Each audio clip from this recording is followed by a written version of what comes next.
بسم اللہ الرحمن الرحیم۔ ڈسکور اوریجنل کے معزز ناظرین، السلام علیکم۔ اب کس نمبر 887 ملاحظہ فرمائیں۔ اگر پھر بھی اسے دعویٰ ہے کہ وہ نازو کے بارے میں جانتی ہے اور دھمکی دیتی ہے کہ اس کی لاش ارسال کر دی جائے گی، تو غور طلب بات یہ ہے کہ نازو کہاں ہو سکتی ہے؟ کیا وہیں جہاں پہلے تھی، یعنی وزیر خان ٹرسٹ ہاسپٹل میں؟ وہ ان کا تھانہ ہے جہاں وہ سب کا دماغ درست کر دیتے ہیں۔ غالب کا کر دیا، کیا پتہ نازو کا ابھی تک نہ ہوا ہو؟ رائٹ، یہ ہو سکتا ہے۔ اس امکان کو نظر انداز نہیں کیا جا سکتا۔ ہم آج ہی چیک کریں گے۔ بالکل، ہم آج رات ہی خود ملاحظہ فرمائیں گے۔ ہم وقت ضائع نہیں کر سکتے۔ وقت ہے کہاں ضائع کرنے کے لیے؟ اس کے باوجود آپ نے یہ دو بلائیں پیچھے لگا لیں، یہ بھی ضروری تھا؟ میں نے کہا۔ میری چھٹی اس کہتی ہے کہ یہ وقت ضائع نہیں ہوگا۔ کوئی بات ہے جو مجھے یاد نہیں آ رہی ہے لیکن اہم ہے، موسی نے کہا۔ میری تو ساتویں اس کہتی ہے کہ آپ کی عقل گھاس کھا گئی ہے۔ میں نے اپنی گاڑی مال پر لارڈز کے باہر کھڑی کی اور کچھ فاصلے پر انہیں کار پارک کرتے دیکھا۔ روشن آرا عرف روشی نسبتاً سنجیدہ مزاج اور کم شوق تھی۔ اس کے لباس کا انتخاب بھی کم عامیانہ تھا، مگر میرون نساء عرف میری مزاج اور لباس کے معاملے میں بے حد زیادہ فرنچ بن گئی تھی۔ اس کے انداز و اعتبار میں بھی اتنی بے تکلفی تھی کہ جب ہر نظر ہماری طرف اٹھی تو مجھے پسینہ آ گیا۔ ایسے میں اگر کوئی مجھے دیکھ لیتا تو میری ساکھ بہت متاثر ہوتی۔ رابعہ دیکھتی تو اس کا دل ٹوٹ جاتا، اور مولوی خادم حسین دیکھتا تو اسے دل کا دورہ پڑ جاتا۔ روشی خود بخود محسن کے ساتھ نتی ہو گئی تھی، لیکن وہ اتنا پریشان نہیں تھا۔ مینیو دیکھ کے بھی میری نے برا سا منہ بنایا اور مجھ سے بہت سے فضول سوالات کیے، مثلاً یہ کہ کیا یہاں چیمپئن نہیں ملے گی؟ مجھے اس کو یاد دلانا پڑا کہ وہ لندن میں نہیں لاہور میں ہے۔ آہستہ آہستہ باتوں کا سلسلہ شروع ہوا۔ میں بہت محتاط تھا۔ میں نے اسے بتایا کہ لندن میں میرا قیام کہاں کہاں تھا اور میرے حلقہ احباب میں کون لوگ تھے، ان میں لڑکیاں کتنی تھی، کیسی تھی، اور میں صرف ڈیٹ لیتا رہا یا کبھی کسی کے بارے میں سیریس ہوا۔ میں نے عمدن الزبتھ کے ذکر سے گریز کیا، جو ایک متعصب انگریز لارڈ کی نور نظر تھی۔ اگر وہ کمینہ اور کالوں سے نفرت کرنے والا لارڈ میرا دشمن نہ ہوتا تو شاید مجھے اتنی بے عزتی کے ساتھ ڈیپورٹ نہ کیا جاتا۔ میں الزبتھ سے شادی کر لیتا اور لندن میں خوش و خرم رہتا۔ وہ بلا شبہ محبت کرنے والی لڑکی تھی، اور اس کی محبت میں بھی مشرق کی روایت وفا کا انداز شامل تھا۔ میں نے ایکا بھری، یاد ماضی عذاب ہے یارب۔ میں پرانی یادوں میں کھو گیا تھا، اور اب میری مجھے اپنے بارے میں بتا رہی تھی۔ میں بہت کم سن رہا تھا کیونکہ اس کی گفتگو کا محور اس کی اپنی ذات تھی، اور وہ ثابت کرنا چاہتی تھی کہ لندن کا سارا حسن اسی کے دم سے تھا۔ اور اب وہ لندن میں نہیں ہے تو لندن کیا، گوجر خان کیا، ایک طویل فہرست اس کے عشاق کی تھی جو خودکشی کرنا چاہتے تھے، مگر وہ کسی کو مایوس کرنے کی قائل نہیں۔ الو کی پٹھی، میں نے دل ہی دل میں کہا، کاش اس وقت میری جگہ ہوتا مولوی خادم حسین تو بھول جاتی ساری الف لیلا۔ اچانک اس نے ایک نام لیا تو میں چونکا۔ کیتھرین؟ کون کیتھرین؟ میں نے کہا، وہ انسی۔ جب اس کا قتل ہوا تو وہ کیتھرین خان تھی، خان دی کارپینٹر۔ میں نے کہا، کارپینٹر؟ کیا اس کی ایک بیٹی تھی؟ یس، وہ ڈاکٹر تھی، البرٹ وکٹر ہوسٹس میں، لیکن میری اس سے کبھی نہیں بنی۔ وہ خود کو پتہ نہیں کیا سمجھتی تھی، کسی سے سیدھے منہ بات نہیں کرتی تھی۔ یہ کیتھرین خان؟ میں نے کہا، کیا کرتی تھی؟ وہ ہمارے گھر میں ملازمہ تھی، اس نے بڑے غرور سے کہا۔ اس کا آخری شوہر ہمارا شوفر تھا، ایک نیگرو تھا۔ آہستہ آہستہ بات میری سمجھ میں آنے لگی۔ میری بھی اسی اسکول میں پڑھتی تھی جس میں الزبتھ۔ کیتھرین کا شوہر اسے لینے آتا تھا۔ جو گاڑی الزبتھ کے لیے آتی تھی اس کا شوہر بھی نیگرو تھا۔ وہ دونوں دوست تھے اور اسکول کے باہر ایک ساتھ کھڑے باتیں کرتے رہتے تھے۔ میں وہاں الزبتھ کو دیکھنے اور اسے اشارے کر کے یہ بتانے کے لیے کھڑا ہوتا تھا کہ رات کو ہماری ملاقات کہاں اور کتنے بجے ہوگی۔ یہ اشاروں کی زبان ہم خود ہی سمجھ سکتے تھے۔ اسے سخت ہدایت تھی کہ الزبتھ کو اسکول کے باہر کسی سے نہ ملنے دیا جائے، خصوصاً کسی ایشیائی سے۔ میری کو میں نے اکثر الزبتھ کے ساتھ اسکول سے باہر آتے دیکھا تھا۔ وہ ایک ساتھ اس لیے آتی تھی کہ ان کی گاڑیاں ساتھ ساتھ کھڑی ہوتی تھیں اور شوفر ایک ہی جگہ انتظار کرتے تھے۔ مجھے یہ بھی یاد آ گیا کہ الزبتھ لمبی چوڑی کار میں آتی تھی اور میری ایک عام سی کار میں۔ میں نے اس کی بات کاٹ دی۔ تمہاری خادمہ کو اس کے شوہر نے قتل کیا تھا اور غلطی سے اپنی گرل فرینڈ کو بھی مار دیا تھا۔ ہاں، وہ اس کی سوتیلی بیٹی کو مارنا چاہتا تھا، کاؤنٹی جیل میں ہے وہ، میری نے بتایا۔ یہ ڈبل مرڈر کیس تھا، میں نے کہا۔ میں نے اخبار میں پڑھا تھا۔ کیا نام تھا تمہارے اس شوفر کا؟ Andrew Smith. میں ایک بار پاپا کے ساتھ اس سے ملنے گئی تھی، وہ کہتا تھا کہ وہ بے قصور ہے۔ قتل کسی اور نے کیا تھا، لیکن ایسا تو سبھی کہتے ہیں۔ میں نے کہا نہیں میری، وہ ٹھیک کہتا تھا۔ کمال ہے، پاپا بھی یہی کہتے تھے۔ سمتھ کا کیس لڑنے کے اخراجات بھی انہوں نے برداشت کیے تھے، مگر انہیں افسوس تھا کہ وہ اسے بچا نہیں سکے۔ میری، میں تمہارے پاپا سے ملنا چاہتا ہوں۔ خوشی سے اس کا چہرہ دمکنے لگا۔ او ریلی؟ کیا کہو گے تم ان سے؟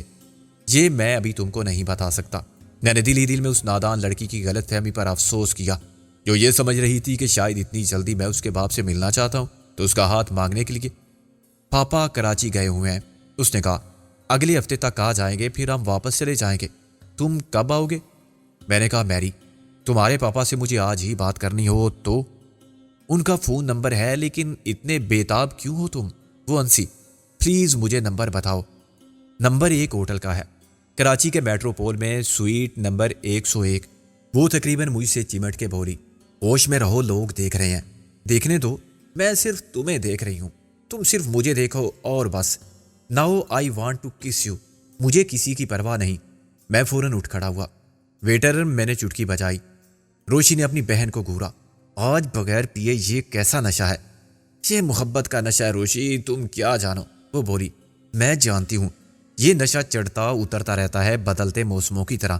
Now behave your self, shut up. کیا میں تمہارے درمیان حائل ہو رہی ہوں؟ مائنڈ یور اون بزنس روشی، میں نے کہا میری۔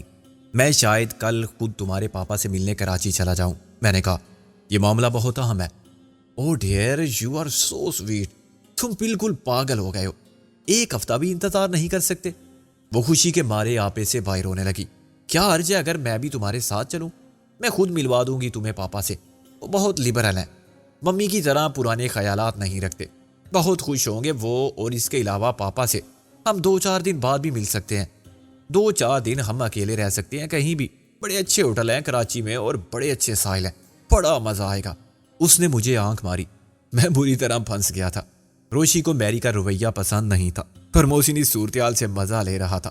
اگر میں اس آوارہ مزاج بلکہ فاحشہ لڑکی سے کہتا کہ وہ غلط سمجھ رہی ہے اور اس کی غلط فہمی رفع کرنے کی کوشش کرتا تو مایوسی، احساس ذلت اور غصے میں اس کا طوفانی رد عمل نہ جانے کتنا رسوا کن ہو جاتا۔ اب تم جاؤ۔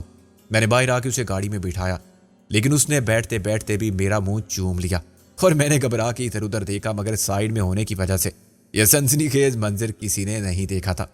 کل ملو گے؟ شاید میں نے بتایا نا کہ مجھے کراچی جانا ہوگا۔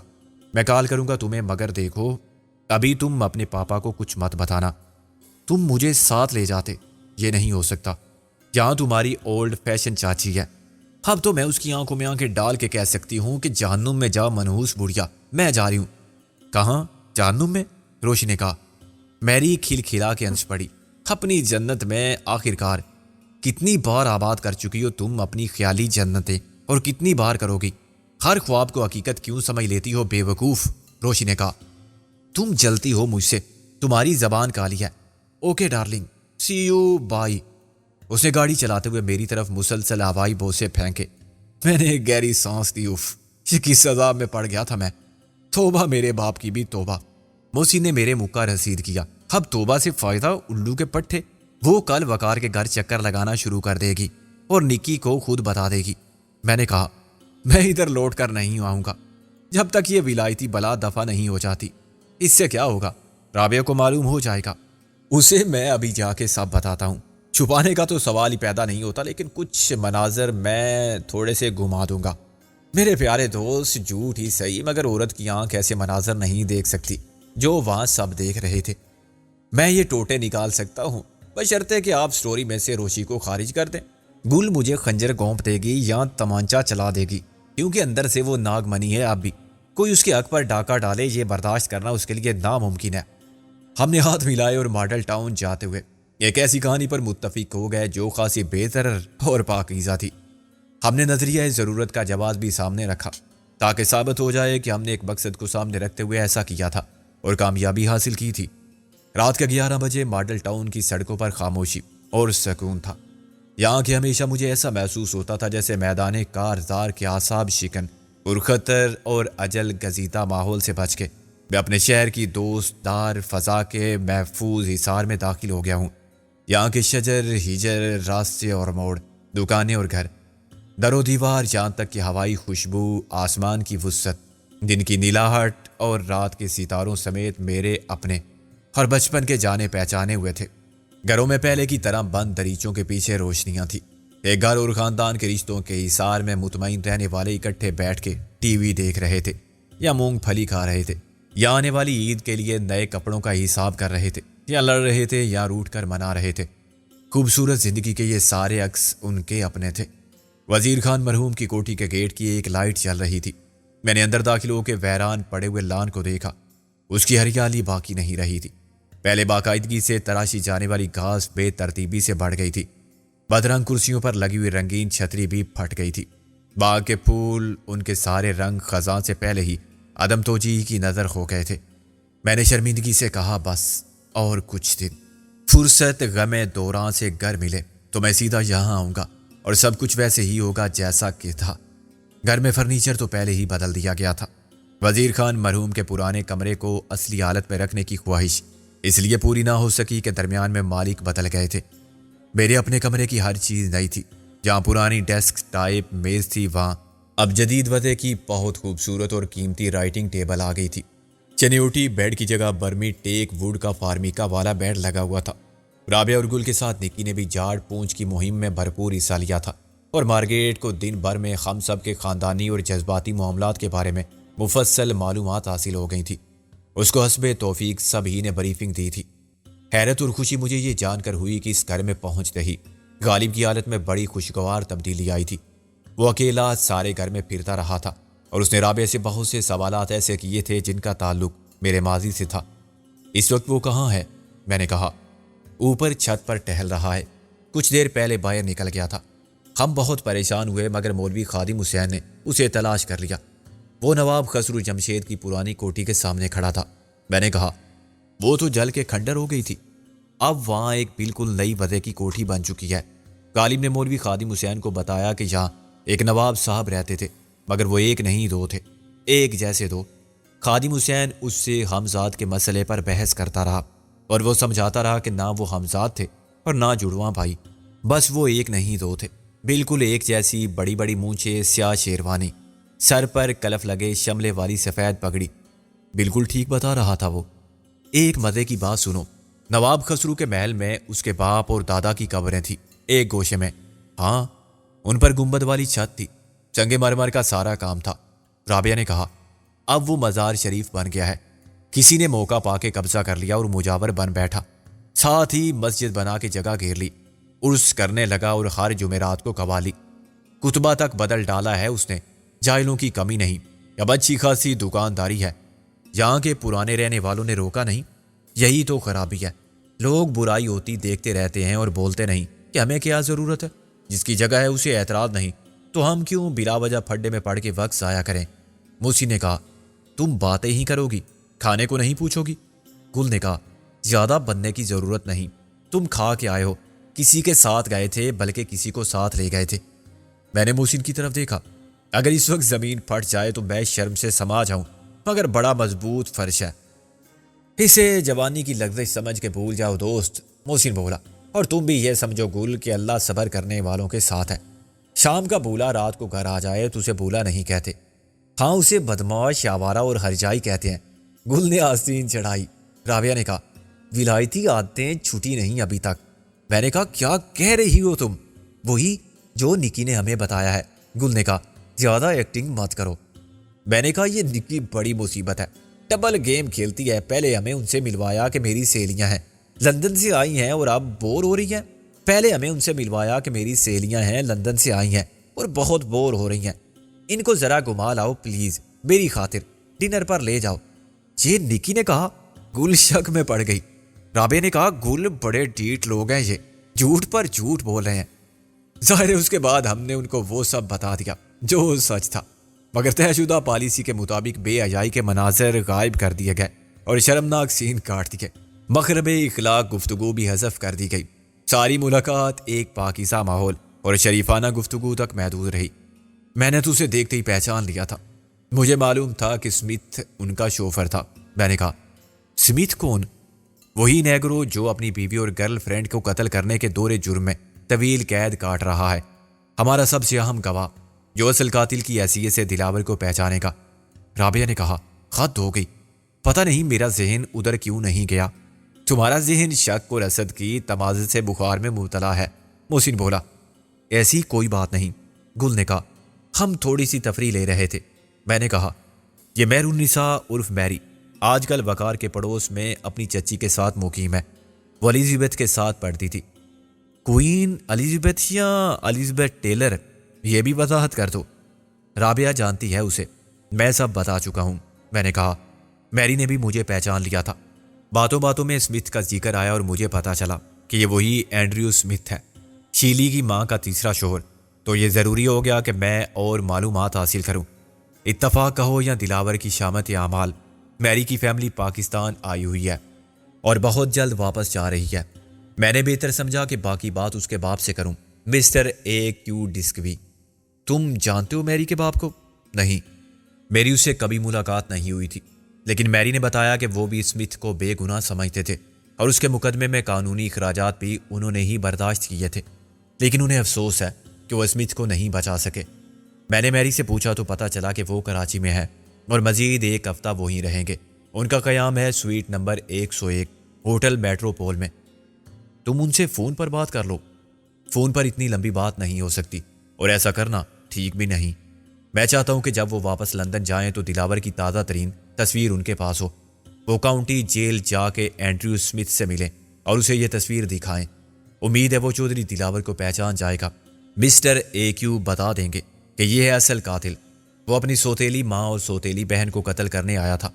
ماں تو مر گئی مگر بہن کی جگہ غلطی سے اس کے شوہر کی ایک گرل فرینڈ کا قتل ہو گیا جو فلیٹ میں موجود تھی۔ اس گرل فرینڈ کے مسئلے پر ہی شیلی کی ماں اور اس کے نیگرو شوہر میں زبردست جنگ چل رہی تھی۔ ایسے میں دلاور نے پہنچ کے فائرنگ کی۔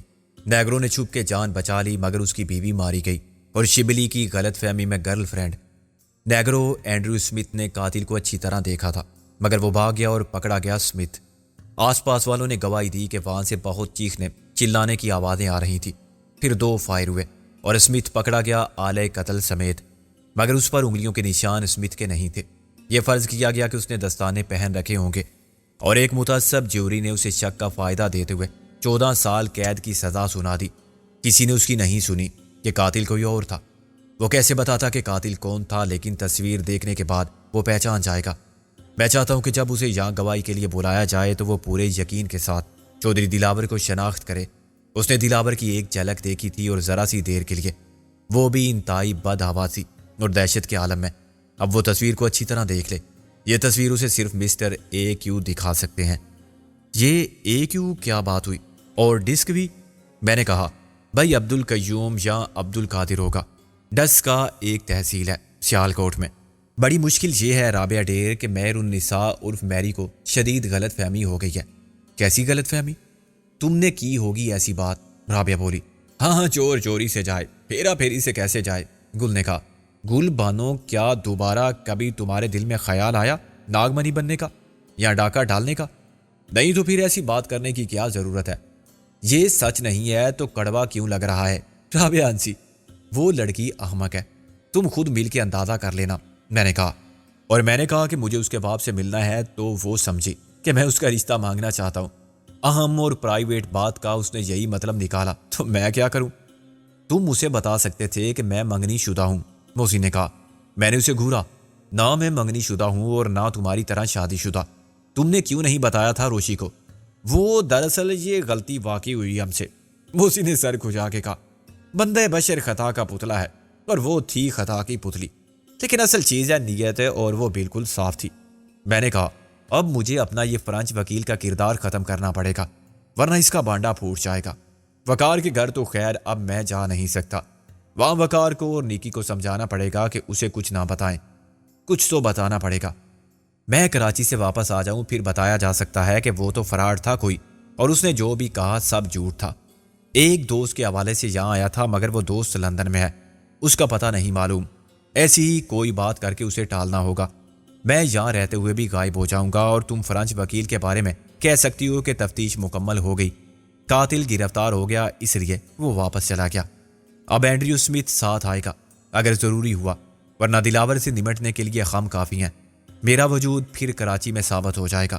میں سکندر بخت کے نام سے میٹروپول میں قیام کروں گا اور وہیں سے SSP صدیقی کو فون کروں گا، کال ٹریس ہو جائے گی۔ پولیس کے آنے سے پہلے میں ایئرپورٹ روانہ ہو جاؤں گا۔ ریکارڈ سے مسٹر AQ اور مینیجر وغیرہ کے بیان سے ثبوت بھی مل جائے گا کہ خاکسار یہی تھا۔ رابعہ اپنی اور منظر کی گفتگو کے بارے میں بتا رہی تھی کہ میری آنکھوں نے ایک بھیانک منظر دیکھا۔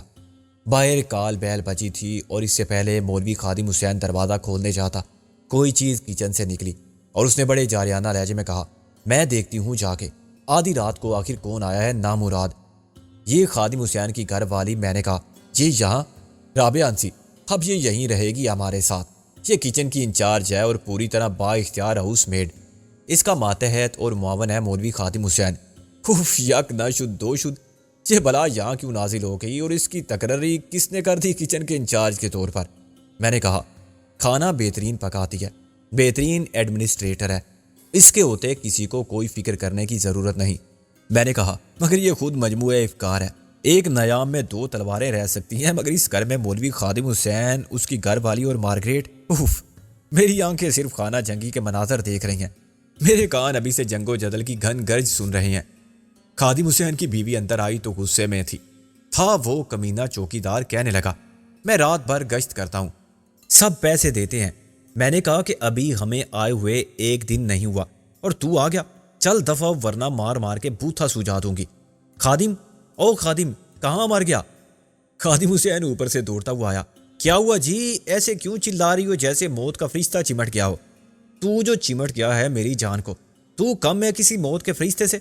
گھنٹی بجی تھی باہر، تو نے نہیں سنی تھی کیا؟ کان بند ہو گئے ہیں تو لا میں گرم تیل کا تڑکا لگا دوں۔ مجھے جانا پڑا دروازہ کھولنے۔ میں نے اپنا زر پکڑ دیا، کیا ہر روز یہی ہوگا؟ دیکھو جی، میں پھر کہہ رہا ہوں کہ اپنے گلے کا یہ لاؤڈ سپیکر نکلوا دو ورنہ۔ خادم حسین نے کہا، ورنہ کیا؟ بول، گلا دبا دے گا میرا؟ کٹوا دوں گا لے جا کے یا سیمنٹ ڈال کے بند کر دوں گا اگر پھر اونچی آواز میں بات کی۔